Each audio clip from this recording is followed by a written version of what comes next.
நண்பர்களே, நீங்கள் பார்த்து கொண்டு இருப்பது உங்கள் கௌசிகா ரிவ்யூ. சரி வாங்க வீடியோக்குள்ளே போய் என்ன நடக்க போகுது அப்படின்னு சொல்லிட்டு பார்த்தீங்கன்னா, நம்ம மல்லி எதிர்பார்க்காத மாதிரி அவங்களுக்கு நிறைய பிரச்சனைகளெல்லாம் அவங்கள சூழ்ந்துன்னு இருக்குங்க.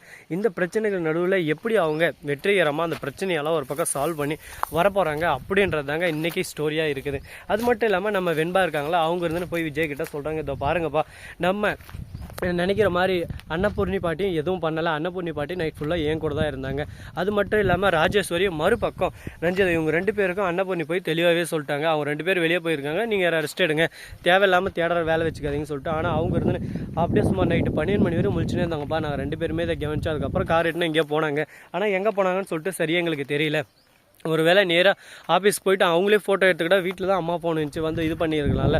அன்னபூர்ணி பாட்டிக்கு இதுக்கு எந்த சம்மந்தமும் இல்லை. மல்லியம்மா ஃபோனும் வீட்டில் தானே இருந்துச்சு, எப்படி வந்திருக்கும் நீங்களே சொல்லுங்கள். ஒரு வேளை சிசிடிவி கேமராவில் பதிவாயிருக்குல்ல அப்படின்னு சொல்லிட்டு விஜய் கேட்குறாரு. உடனே ஆமாப்பா அப்படின்னு சொல்ல, சரி வெண்பா இரு நான் வரேன் அப்படின்னு சொல்லிட்டு கார் எடுத்துன்னு வேகமாக ஆஃபீஸ் போகிறாங்க. அதுக்குள்ளே நம்ம மறுபக்கம் ரஞ்சிதமும் ராஜேஸ்வரியும் அந்த ஆஃபீஸுக்கு முன்னாடி என்ட்ரி ஆகுறாங்க. உடனே அக்கா அப்படின்னு சொல்லிட்டு கூப்பிட்றாங்க. உடனே அவங்க நிற்கிறாங்க, என்ன விஜய் என்ன சொல்லு அப்படின்னு சொல்லிட்டு. சிசிடிவியில் கொஞ்சம் செக் பண்ணுங்க, யார் வந்து ஃபோட்டோ எடுத்தாங்க அப்படின்றதுன்னு சொல்லிட்டு சொல்கிறாங்க. டேய் இதெல்லாம் ஒரு விஷயமாடா, இதெல்லாம் செக் பண்ணுக்க மாட்டா, நானே தான் மறந்துட்டேன், விட்டு தள்ளுறேன், எதுக்கு தேவையில்லாமல் பிரச்சனை பெருசாக்கணும். இல்லைக்கா இதை இப்படி விடக்கூடாது, மல்லி மேலே அபாண்டமாக பழி போட்டது யாருன்னு சொல்லிட்டு தெரிய வந்தே ஆகணும்.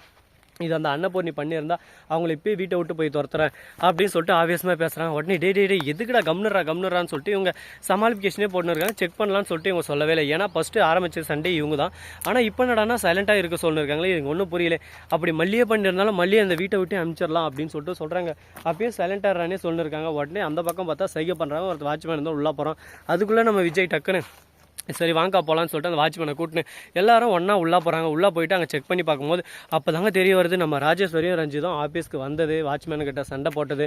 அதுக்கப்புறம் அவங்க ரெண்டு பேரும் உள்ளே கம்பெனிக்குள்ளே வந்தது, டோரை திறந்தது, இவங்க ரெண்டு பேருக்கு பார்த்தது, வீடியோ ஃபோட்டோ எடுத்தது, பேசுனது எல்லாமே ரெக்கார்ட் ஆகிருக்கு, எல்லாமே தெளிவாக கேட்குது.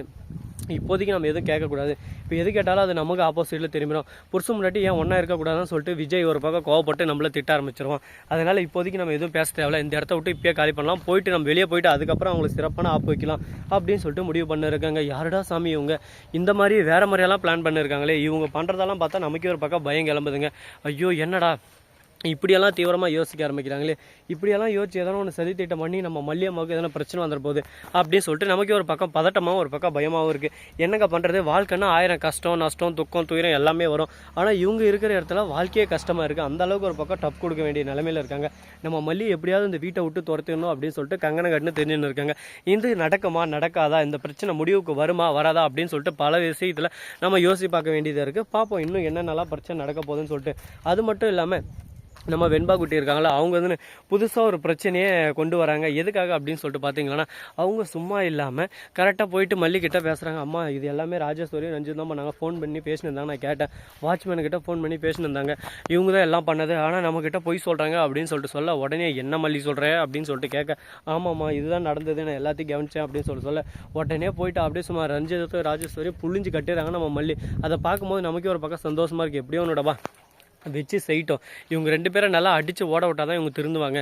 இல்லைனா வாழ்க்கை போகிற இவங்க எல்லாரையும் ஒரு பக்கம் அடித்து இவங்க மேய்ச்சல் காட்டுன்னு இருப்பாங்க. இவங்கள அடித்து போலந்தால் தான் நமக்கு ஒரு பக்கம் சந்தோஷமாக இருக்கும், மறுபக்கம் நம்ம மல்லியோட வாழ்க்கையும் நல்லாயிருக்கும் அப்படின்றத கண்டிப்பாக நான் 100% உறுதியாக ஒரு பக்கம் சொல்லிடுவாங்க. சரி இந்த மாதிரியெல்லாம் ஒரு பக்கம் நடந்துன்னு இருக்கும்போது மறுபக்கம் என்ன நடக்குதுன்னு சொல்லிட்டு பார்த்தீங்கன்னா, நம்ம விஜய் இருக்கார்ல, அவர் இருந்துன்னு ஆஃபீஸில் உண்மை தெரிஞ்சதும் ராஜேஸ்வரி ரஞ்சிதா ரெண்டு பேரையும் நல்லா பச்சை கேட்குறாரு. உங்களெல்லாம் வீட்டில் நம்பி விட்டம் பார்த்தியா, அது ஏன் தப்பு தான், குடும்பத்தை எப்படியான பிரித்து இந்த குடும்பத்தில் குளிர் கையெல்லாம் சொல்லிட்டு நினச்சின்னு இருக்கீங்க, உங்களை மாதிரி ஒரு கேடு கட்ட அதில் எங்கேயும் பார்த்ததில்ல, நீங்கள்லாம் எனக்கு அக்காவை இருக்கிறதுக்கு தகுதி இல்லை, தயவு செஞ்சு கண் முன்னாடி நிற்காதீங்க, எங்கேனா போய் கூட போயிருங்க அப்படின்னு சொல்லிட்டு திட்ட ஆரம்பிச்சிடறாரு. உடனே நம்ம ரஞ்சித் வந்து ஒரு பக்கம் நாடகம் ஆட ஆரம்பிக்கிறாங்க. என்னமாமா எங்களை பார்த்தா உங்களுக்கு அப்படி தெரியுதா, எங்களை பார்த்தா இப்படி தெரியுதான்னு சொல்லிட்டு ட்ராமா போட ஆரம்பிக்கிறாங்க. நீங்கள் பண்ணுறது எல்லாமே எனக்கு தெரியுது, எதுவும் நான் பேசக்கூடாது சைலண்ட்டாக இருக்கேன், அதுக்குன்னு உங்கள் இஷ்டத்துக்கு ஆடின்னு ஏறுன்னு போனால் அதுக்கெல்லாம் நான் பொறுப்பாக முடியாது. அது மட்டும் இல்லாமல் உங்களை நாளைக்கே கனடா அனுப்புகிறேன் அப்படின்னு சொல்லிட்டு சொல்லியிருக்காங்க. நாங்கள் எதுக்கு போனோம், நாங்கள் ஏன் போனோம், இந்த வீடியோ எங்களுக்கும் உரிமைக்குதுன்னு ரஞ்சிதம் பேச ராஜேஸ்வரி பட்டுன்னு ஒரு அடி ரஞ்சிதத்தை அடிச்சிடறாங்க. என்னடி பேசினிருக்க விஜய் கிட்ட, என் தம்பிக்கிட்ட அந்த மாதிரி பேசுகிற வேலை வச்சுக்காத, உனக்கு எந்த இதுவும் இல்லை ரைட்ஸும் இல்லை, இந்த மாதிரி பேசினா அவ்வளோதான், நானே உனக்கு கொண்டு போட்டுருவேன் அப்படி இப்படின்னு சொல்லிட்டு திட்ட ஆரம்பிச்சிடறாங்க. உடனே பார்க்கணும் நம்ம விஜய்க்கு அவங்க அக்காவோட பாசம் தெரியுது. ஆனால் இருந்தாலும் அவங்க அக்கா ஏன் இவ்வளோ சில்லியாக நடந்துன்னு இருக்காங்க, எதுக்கு மல்லி இவ்வளோ இருக்கிறாங்க அப்படின்ற விஷயமும் நம்மளுக்கு தெரிய வரணும் இல்லைங்க. எல்லாமே ஒரு பக்கம் பிரச்சனை தான், எல்லாத்தையும் ஒரு பக்கம் சமாளிக்கணும், நாம தான் ஒரு பக்கம் வாழ்க்கையில் எல்லாத்தையும் சுவாரஸ்யமாக எடுத்துக்கணும். அதை விட்டு இதே பிரச்சனை இப்படி தான் போயின்னு இருக்கும் இப்படின்னு சொல்லிட்டு தெரிஞ்சு அதை மேலும் மேலும் நம்ம காயப்படுத்தணும். எல்லாருக்கும் அது வலிக்குங்க. ஏன்னா வலின்றது எல்லாருக்கும் ஒன்று தான். காயத்தை எவ்வளோக்கு எவ்வளோ நம்ம ஏற்படுத்தணுமோ அவ்வளோக்கு எவ்வளோ வலியும் அதிகமாகும்.